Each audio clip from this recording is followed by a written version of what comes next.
कोई भी चीज ढकी छुपी नहीं है। और जो कश्मीरियों को इस वक्त जो आज़ादी की कदर जो है, हमें आज़ादी की कदर कब होगी? कहा जा रहा है बहुत एक बड़ा दिन है।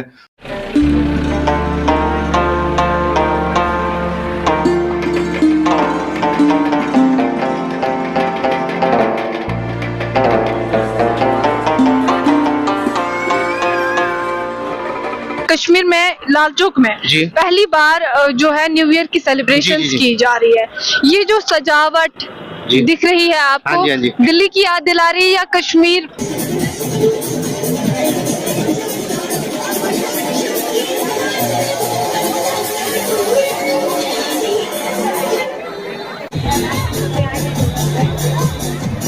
हमारे कश्मीरी बहन भाई जो कि हमारे ऐसे बहन भाई हैं कि हमारे दिल उनके साथ धड़कते हैं। कश्मीर पाकिस्तान की शहरक है जी। आज इंडिया का सबसे जो उसको जो तकलीफ जो दे रही है, जो उसके लिए कांटा है, वो पाकिस्तान फौज है।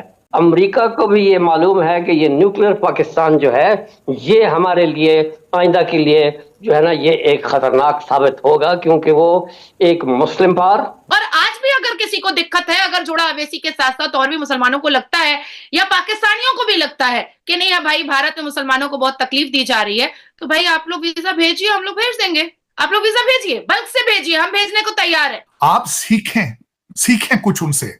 आप एक ऐसा मजहब है, दुख के साथ ये कहता हूं, जिसका पहला लफ्ज इकरा है और सबसे ज्यादा अनपढ़ आप हैं, सबसे ज्यादा जाहिल आप हैं। आपका हर मौलवी उनसे प्यार मोहब्बत कर रहे हैं। दुनिया में आजकल तलब किसकी है? तरक्की की है। जो स्टेट ज्यादा तरक्की करेगी वहाँ के बच्चों का मुस्तकबिल ज्यादा ब्राइट होगा। ये तो कॉमन सेंस की बात है। बिल्कुल ऐसे ही है।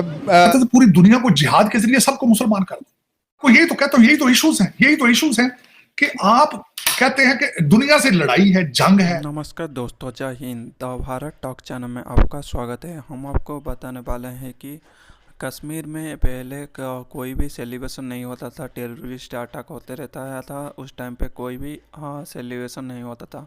आज न्यू ईयर के सेलिब्रेशन में कश्मीर में अभी सेलिब्रेशन हो रहा है और कंसर्ट भी हो रहा है। और इसके ऊपर पाकिस्तानी मीडिया बोल रहा है भारत अभी वहाँ पे कश्मीर में कंसर्ट कर रहा है, उसके ऊपर धूमधाम के सेलिब्रेशन कर रहा है और पूरा चकाचौंध भर गया है जम्मू कश्मीर में।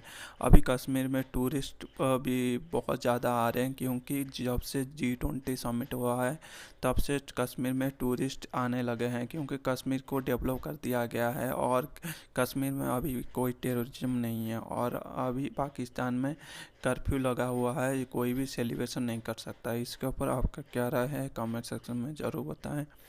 और इस देखें कि आप हिंदुस्तान से हर मामले में पीछे हैं। 4 जंगें हार चुके हैं, ईस्ट पाकिस्तान गंवा चुके हैं, कश्मीर का आप 1 इंच नहीं ले पाए। आपको लगता है कि आपके और आपकी जैसी क्वालिटी के लोग हिंदुस्तानियों को हरा सकते थे? तो ये झूठा डॉक्ट्रिन पढ़ाया गया, ठीक है जी। जो दूसरा डॉक्ट्रिन जो पढ़ाया गया, वो पढ़ाया गया कुरान का एक उन्होंने लिया, गज़वा हिंद का फौज, जिसमें कहा गया था कि मुसलमान जंगजुओं की फौजें कूच करेंगी हिंदुस्तान की तरफ और वहां के राजाओं को बेड़ियों में जकड़ेंगी और फिर वही फोर्सेस मूव करेंगी शाम की तरफ और वहां जाके इस्लाम का बूटा गाड़ देंगी। शाम जो कि प्रेजेंट डे इज़राइल है। तो बेसिकली जो यहूद हनूद जो आपको साजिश दिखाई देती है वो यही थी। ये आपने बेसिस बनाया, राइट। तो आप एक फॉल्स सुपीरियरिटी में जी रहे थे। आपको ये लग रहा था कि हम हिंदुओं से बेटर हैं। अब देखिए, मैं इसमें कंपैरिजन नहीं करूंगा, हकीकत आपके सामने है। कहते हैं ना, हाथ कंगन को आरसी किया, पढ़े लिखे को फारसी किया। तो आज आप देख लें कौन किससे बेटर है, राइट। किसी चीज में देख लें, आप किसी फील्ड में देख लें, इकॉनमी में देख लें, जंग में देख लें, मिलिट्री में देख लें, टेक एनी फेसेट। क्रिकेट में शायद अच्छे होते थे, but now it's a thing of the past, right. तो ये पढ़ाया गया। अच्छा, रिलीजियस बुक्स में क्या पढ़ाया गया? सॉरी, ये जो बच्चों की तारीख की बुक है, उसमें हिंदुओं के बारे में क्या हेट्रेड सिखाते हैं, क्या गलत तरीके से तारीख पढ़ाते हैं। मैंने बहुत सी यूट्यूब वीडियोस देखे हैं इसके ऊपर, लेकिन किसी ने भी तफसील से डिस्कस नहीं किया इन डेप्थ जाके। तो आज देखते हैं कि क्या गलत चीजें पढ़ाई जाती हैं। तो भाई मेरे सामने किताबें खुली हुई हैं, इसमें सारा मैंने कंपाइल किया है कि किस जमात के बच्चे को क्या सिखाया जा रहा है। अच्छा, चौथी जमात जब तारीख का इंट्रोडक्शन दिखाते हैं तो उसमें 2 इमेजेस दिखाई देती हैं।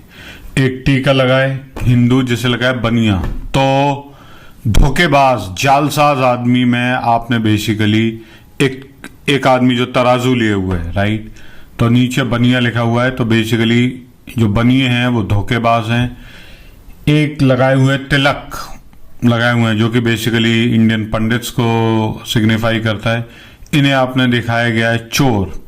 अच्छा, सरदार का फोटो है, सरदार के फोटो में आपने दिखाया गया जालिम। तो यानी बनिया चोर है, पंडित जो हैं, बनिया फ्रॉड है, पंडित चोर है और सरदार जालिम है। तो ये आपने बेसिकली बचपन में ही इंप्रेशन दे दी, राइट। आगे चलें, तारीख 6ठी क्लास से बाकायदा पढ़ाना शुरू होती है। तो पहली तारीख है कि बहुत सारे हिंदुस्तानियों ने नेशनलिज्म की डिमांड की जो कि प्योरली हिंदू इन नेचर थी। यानी बेसिकली हिंदुस्तानी जो इन्फ्लुएंस है वो ये है कि हिंदुस्तानी एक हिंदू मुल्क की डिमांड कर रहे थे, राइट। अच्छा, मुसलमानों को धक्का तब लगा जब 1905 और 1911 के अनलमेंट हुआ, जब पार्टीशन ऑफ बंगाल को, तो मुसलमानों को धक्का दिया, यानी हिंदुओं ने मुसलमानों को धोखा दिया पार्टीशन ऑफ बंगाल के दौरान। तो हकीकत यह है कि बिल्कुल तारीख के उल्टा है। एक्चुअली में हुआ ये था कि अंग्रेज ने सेपरेट इलेक्टोरेट लेके आया था क्योंकि उसे हिंदू मुस्लिम डिवाइड क्रिएट करना था। तो लॉर्ड कर्जन है, उसकी क्या तारीख थी, एक जिन्ना साहब की सीरीज है जिसका पार्ट 1 मैंने किया है, जिसमें मैंने जिन्ना साहब की तारीख डिस्कस की है, तो आप देख सकते हैं, ठीक है। आगे चलिए, ठीक है। अच्छा, कांग्रेस ने फिर लिखा है 7वीं जमात के बच्चे की किताब में क्या लिखा है कि कांग्रेस ने स्टेप्स लिए कि उर्दू को हम एलिमिनेट कर देंगे और हिंदी को ले आएंगे। टोटल झूठ बात है। हकीकत यह है कि पाकिस्तान में भी कोई उर्दू नहीं बोलता। उर्दू बोलने की सलाहियत पाकिस्तानी लोगों में नहीं है। Urdu is an Indian language. Pakistan में पंजाबी प्लस हिंदुस्तानी का मिक्सचर बोला जाता है, प्लस उर्दू के कुछ अल्फाज हैं, और कांग्रेस की कभी भी डिमांड नहीं थी। लेकिन खैर, ये बताया गया। अच्छा, बताया गया है कि मुसलमानों ने अपोजिशन की। देखें, जब भी कोई जाता है तो ठीक है, उसको प्रोटोकॉल मिलता है, लेकिन बच्चे ने वहाँ पर झंडा लहरा दिया। देखिए जी, बच्चे ये अवेयरनेस की बात होती है सारी, ठीक है। बच्चों में भी अवेयरनेस है, बच्चों को भी पता है कि भाई ये तरक्की याफ्ता मुल्क है, अगर हम इनका झंडा लहराएंगे ना, हमें को कानून नहीं गिरफ्तार करेगा, हमें को रोक टाक नहीं करेगा, क्योंकि स्टेबल कंट्रीज है, ग्रो कर रही है, माशाल्लाह अपने पाँव पे खड़ी भी है। पाकिस्तान में तो अगर मैं आपको रिसेंटली बताता हूँ, मैं अगर इंडिया का झंडा अगर 2 मिनट के लिए पकड़ लूँगा ना, ऐसे ही दिखाने के लिए, तो लोग मुझे भी पकड़ने के लिए आ जाएंगी एजेंसियाँ। साथ दे रहा है, अमेरिका साथ दे रहा है, और भाई साथ दे रहा है तो फिर इस तरह क्यों नहीं आते वार में? क्योंकि उनको रशिया की ज़रूरत है। इस तरह इंडिया जो है, इंडिया हमेशा अपनी ज़रूरत के मतहत रिलेशन बनाता है। और अच्छी चीज़ ये है कि इंडिया को वहाँ पर आप जाएंगे, इंडिया अब 70% ऑयल पहले कहाँ से परचेज कर रहा है?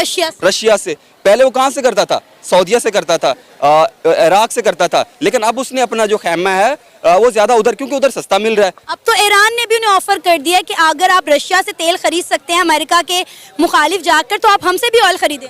मैम, आप इंडिया सिर्फ खरीद नहीं रहा, वो पाइपलाइन के थ्रू बांग्लादेश के भी ट्रांसफर कर रहा है। वहां से लेकर अपने घर मैन्युफैक्चरिंग करके समय लेंगे, उसको तैयार करके, जिस तरह वो गाड़ियां एक्सपोर्ट कर रहा है, बाहर से कंपनीज आती हैं, फिर वहां पर उनको लोगो नहीं लगाने देता। हमारे यहाँ अलमिया ये है कि स्पोर्ट्स हमारे मैन्युफैक्चरिंग पाकिस्तान में होती है, लेकिन लोगों किसी और कंपनी का लगता है। मजदूर बेचारा हमारा पिसता है, यहाँ पर इंडस्ट्री हमारी है, लेकिन लोगों की और ले जाता है। जब ब्रांड किसी और का चलना है, किसी और कंट्री का नाम चलना है, तो हमारी मैन्युफैक्चरिंग का इंडिया ये है कि वहाँ से बाहर कंपनीज आती हैं, लेकिन वो लोगो अपने यूज़ करता है। देखिए जी, बात बता के बात आ जाती है कि पाकिस्तान की तालीम जो है, एजुकेशन सिस्टम जो है, वो बड़ा लो है। पाकिस्तान की रिस्पेक्ट जो है ना, वो पहले पाकिस्तान का नाम हुआ करता था, किसी ज़माने में लोग आते थे, पाकिस्तान कुछ खुशहाल था, पाकिस्तान में बेहतरी थी, ठीक है। बात अगर की जाए इंडिया की, भारत की बात की जाए, तो भारत का कोई भी शोबा है, भारत की कोई भी पब्लिक है, वो स्टूडेंट है, वो पढ़ी लिखी है, वो अगर नहीं भी पढ़ी लिखी तो उनका इस्तकबाल भी करते हैं, लोग उन्हें जो है ना वेलकम भी करते हैं। उसका रीज़न ये है कि वहाँ की लीडरशिप, जमहूरियत, लोग देखते हैं कि ये इनकी कंट्री में वज़न कितना है, ये कंट्री जो है कितनी स्ट्रॉन्ग है। इंडिया की बात की जाए, रिस्पेक्टेबल कंट्रीज़ है, वहाँ पे एजुकेशन का निज़ाम आप देख लें, वहाँ के लोग जो हैं, वहाँ का जो लीडर है प्राइम मिनिस्टर मोदी जो है, वो किसी के आगे कटोरा लेके नहीं जाता, लोगों को जो है बिज़नेस देता है, लेता भी है, देता भी है बिज़नेस, ठीक है। और कौन सी ऐसी फैक्ट्री है जो भारत में नहीं है। मेरा वीज़ा बार बार देखेंगे, मेरा पासपोर्ट बार बार देखेंगे, मेरा आईडी कार्ड वगैरह, मतलब ओवरऑल मेरे डॉक्यूमेंट चेक करेंगे बार बार कि ये 2 नंबर तो नहीं बनवा लाया, ठीक है। उसके अलावा अगर हम किसी जगह चले